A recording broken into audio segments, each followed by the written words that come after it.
Hello everybody, sorry another live. I got the breaking news from Pope Francis, his official statement at this time.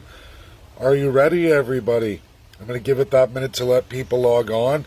Then I'm going to read Pope Francis's statement. One highlight that is extraordinary. Extraordinary. This is major. So for all of you who watched my video yesterday where I addressed Pope Francis, now we're going to hear right out of Vatican News, which I'm subscribed to, and I just read his statement. Here's the key portion of it that's extremely important. And where we're going to see the ICC, if Khan takes my presentation that will be made tomorrow morning before the UN opens, to the General Assembly and absolutely to the Security Council of the UN, the P5. This is in Pope Francis's exact words. These difficult moments urge us all to distance ourselves from a colonizer model, even ideological colonization of today. Ideological colonization of today. Who would be currently completing that model today? Who are they talking about? We are talking about residential schools here, those children. And he says today, that's Canada. And to walk side by side in dialogue, in mutual respect and acknowledging each other's rights and cultural values among the sons and daughters of Canada. Canada. That's First Peoples and all Canadians. We are going to win, Pope Francis. My letter's going to go to the Archdiocese, the St. Thomas of Edmonton, Alberta. It will go on to Pope Francis. Everybody, this is real. It's going to happen. We're going to beat this thing together. This is tremendous. The Catholic Church has never acknowledged, let alone ever dealt with the colonization model that they are clearly attached to through its entire history. It seems Pope Francis has heard those words.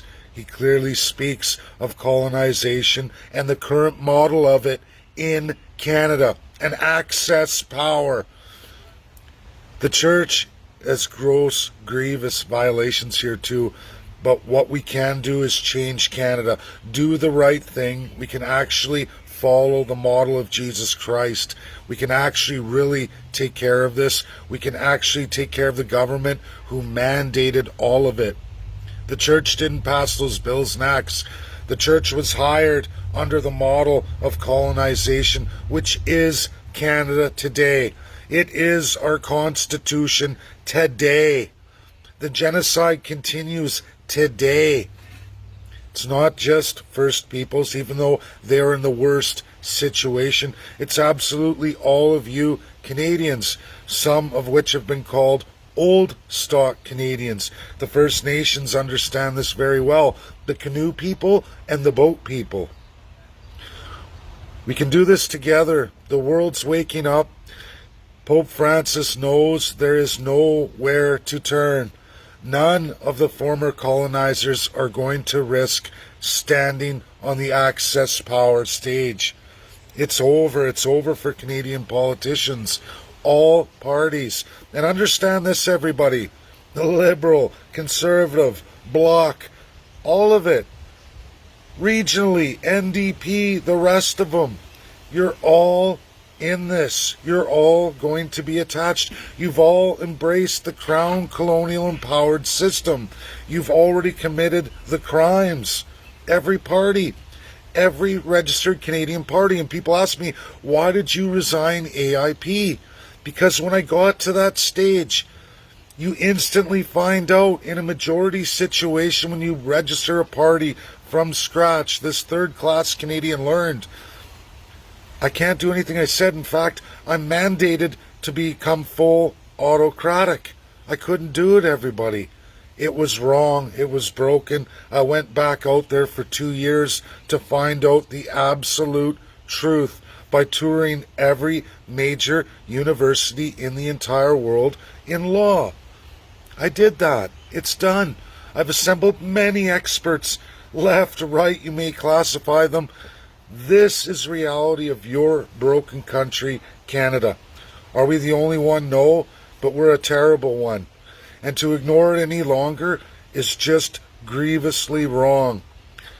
Our allies, the P5, are waking up to what Canada is. Pope Francis knows exactly what's going on here and what's coming. He's going to do the right thing. The Catholic Church has no choice. Likely, as what he states, they're going to cooperate fully with the ICC. It just takes now one person with 1,000 signatures is likely to be pushed through. Con will take notice. Focus on how this has to go in real international law as it really is. I completed the ICC live in reality 2 weeks ago today. I'm going to give the correct narrative to go forward to get real justice, real credible justice for the UN state of Canada. That's what we can do. That's what we're going to do. Real justice, real accountability for the first time in Canadian history. Politicians are going to be held to account. Thank you, everybody. Share this tremendous video. It's real. If you don't believe me, log on to Vatican News. You will find Pope Francis's entire speech laid bare for all of you. It doesn't get any more direct than that. You didn't believe me about Joe Biden. A lot of you don't believe a lot of what I share, except for those who've had the great privilege to join in the invite I brought you all to. And for those who missed the USA presentation live just 4 weeks ago, where I was in with the best minds in the USA over absolute constitutionalism and going forward with that, all the Canadians I invited were allowed to stay. Joe Biden didn't throw them out. The American government granted Canadians access to listen to those strong words from the greatest academics in Canadian history, American history, today, alive today, given to all of you, not restricted, no barriers cut down. USA will help. Russia's been helping. A lot of this wouldn't even be possible if it wasn't for Vladimir Putin and his UNSC representatives. That's the truth. Russia's only given me absolute truth as best they can, as far as they could go. Thank USA and Russia for where we are today. If it wasn't for those two countries, now UK as well too, we wouldn't be where we are. Over 2 years to get to this place. We're there today, everybody. We're there today. Thank you. God bless. Have a great day. Bye now.